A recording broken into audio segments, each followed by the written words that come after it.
someone says, well, they still have their annual banquet in the Tiptoe Inn on Broadway. You go up there, have some chicken and green peas and chicken soup. That sounds good to me. So I went to the Tiptoe Inn that year, 1963. I felt a little awkward because here I was, a square-looking fellow wearing a suit and a tie with a briefcase, looking like any other FBI agent, perhaps. How will they trust me? Would they talk to me? You know, these were militants, revolutionaries. What sort of people are there? And I entered this room where they were making speeches and there were songs, and they saw me come in. And I was absolutely enthralled by these people. And 15 years later, my opinion hasn't changed, not one whit.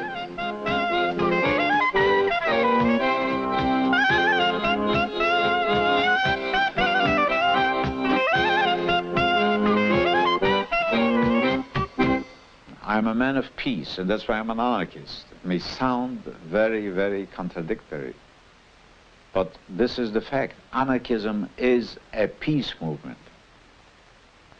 I think my ideas were all my life. It wasn't that I had to read about it, but I was naturally believing in freedom and not to impose and not to dictate to anybody.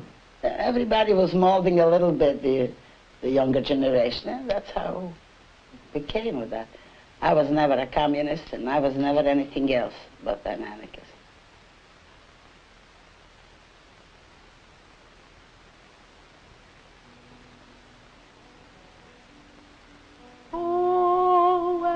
Eiland, du Grenetz von Freiland, wie grausam, wie schrecklich du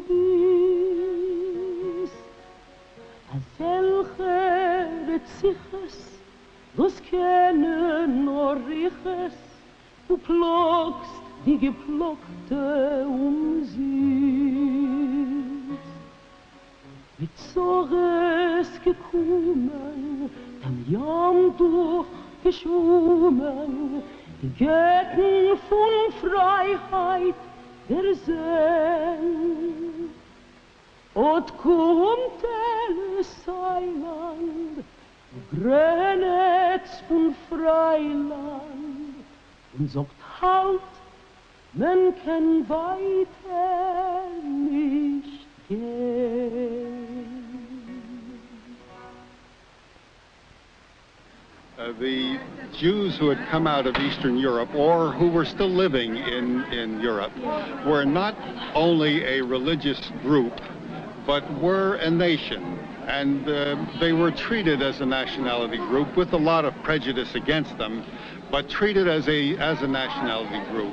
And the Jews, like Frenchmen or Germans or Italians or Spaniards, became anarchists. A certain number of them did, so that they were known as Jewish anarchists, just as there are Spanish anarchists or Italian anarchists, but not because they were religious anarchists.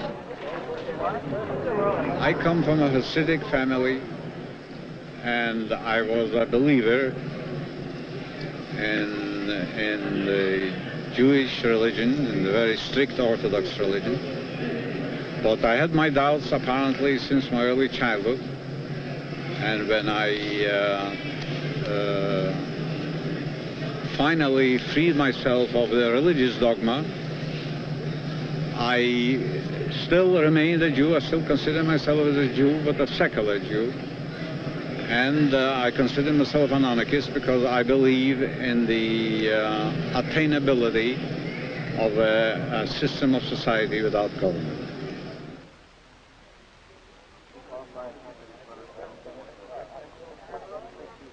Anarchism in the 1880s and 1890s was probably the largest radical movement among the Jewish immigrants. These immigrants actually were upset by the world that confronted them when they arrived in the United States. They were disappointed. For some, of course, it's the legendary streets paved with gold, which they failed to find. I don't think any of the anarchist working men were anticipating anything like that. But they could not foresee the wrenching experience that they underwent from one world to the other. Oscar Handlin, the Harvard historian, wrote a famous book called The Uprooted. And they were uprooted from one land, one culture, one world, and cast into another world where conditions of labor were, if anything, worse than they had found, and more rigorous and more demanding than they had been in the old country. And the sweatshops were no better than the factories in Lodz or Bialystok, for example, from which many of them had come.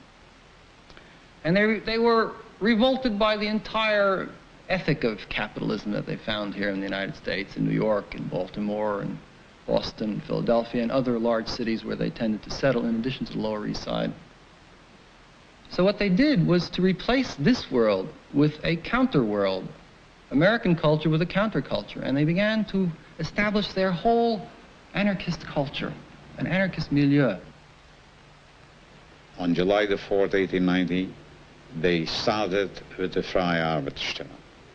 The paper, from its very inception, was an economic paper, an anarchist paper, spreading the ideas of a society without government, without coercion, without force, without wars. The immediate task of forming unions to help to relieve the economic situation of this sweatshop worker, and at the same time helping develop Yiddish culture, Yiddish theater, Yiddish poetry, Yiddish literature. And it went on like this till the end of 1977. After 87.5 years, the Freie Arbeiterstimme had to cease publication. Now here is the guy that we were waiting for. So this is our secretary. Let me introduce him first. Okay. Yeah. Why doesn't he come out? Come here. Because, you know, I don't want to be a secretary. Now, I never see anarchists, you know, who like now wait a titles, minute. you know. We are in a hurry. They may shut off the electricity from now between 3 o'clock. They will. Yeah, anytime. So what purpose is all He this? is the secretary of the managing committee of the Freie Arbeiterstimme. Now, aside from this, he is a retired master mariner. He helped us win the Second World War by convoying help and material in ships to Murmansk. He also did another thing. Who's got a cigarette? Nobody has a blood No. cigarette. He also helped break through the British blockade around Palestine and smuggle illegal immigrants to Israel. Now tell him. Palestine. There was no Israel then. There was Palestine. Well, actually, we're here filming the closing in the Freie Arbeiterstimme. So we were talking about its early days. I was wondering what's the circulation now as compared to when I it don't first know went. exactly what a circulation is. Don't you read the Freie Arbeiterstimme? It's 1700. The last circulation was 1700. Yeah. By the way, you have these points there in the, oh, you want it here. Yeah, it's 1700. But it was not sufficient enough because we only charged $7 a year. And the expenses for printing and mailing are twice as much. And we couldn't charge more because many of our readers couldn't afford to pay more. So this is the reason My why... observation is this, you know, there was all kinds of libertarian, there were anarchist publications, Italian, Spanish, other languages. But they gave up, you know, they gave up the ship. The Jews are a stubborn lot, you know. So he said they kept it going, you know, and now finally the language is passing away, so they have. That's my observation. I think I'm right. It's a sad day for you? Huh? This is a sad day for you, the closing? It's not a sad day, you know. You look at all these books, you know, how idealistic they were to put the books out, the gospel, what you might call, you know. And it's a different age you live in. You think, are those ideas still, still important to you? Do you think These they're as ideas realistic as when you... Those ideas have been going on God knows how long, you know. Don't take me that I say God knows that I believe there is a big boss with long beard and sidelocks, you know. What do you want from me? Don't walk because she has to walk away from you. But are you still as idealistic as you were when you first read the Freie Arbeiterstimme? You have to be idealistic, otherwise you might as well take a gun and blow your brains out, you know.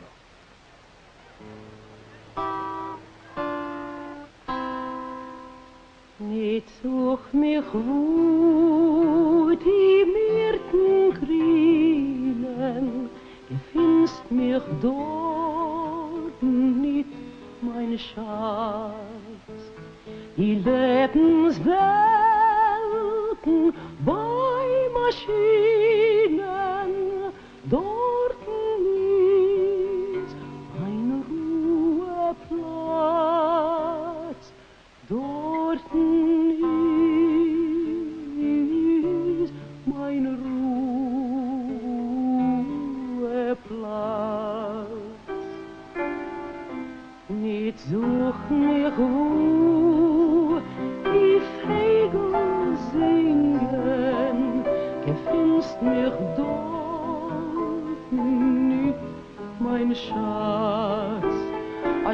Ach, wie near, wie Ketten klingen, dort ist mein Ruheplatz,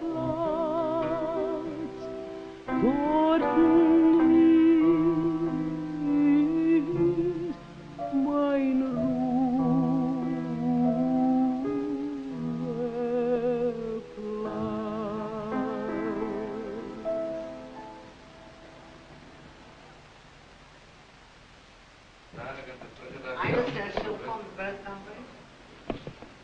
Wait a minute. That's all right. You were working already. That's a good start. That was You're very not nice supposed to work so early.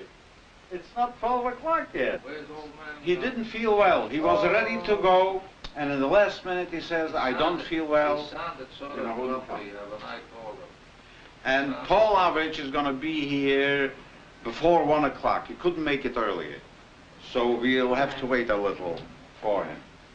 The Jewish anarchists, besides starting the Feierabendstimme, were very much interested in other things. They were very much for cooperatives, for building cooperatives, for the unions.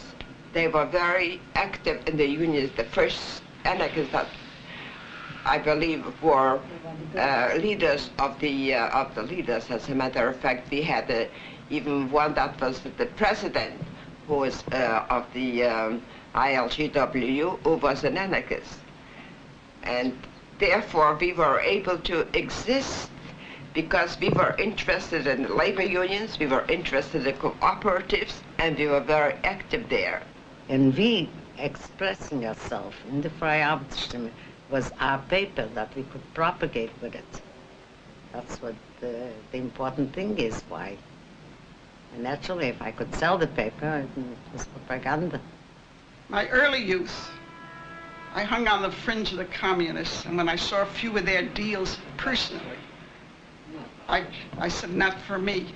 And then through another friend, I came to these people, and I was with them all the time, ever since, and that was in my 20s.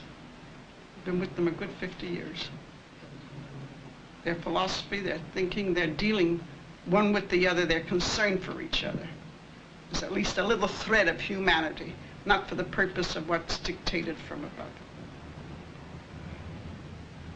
Anarchism is a philosophy which rejects all forms of government. It's the only radical movement, communism, socialism, although the communists and socialists ultimately also reject government, but it's the only radical movement which wants to get rid of the government right now.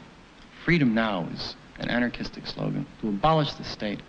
The anarchists see the state and the church as the twin evils of oppression in modern society.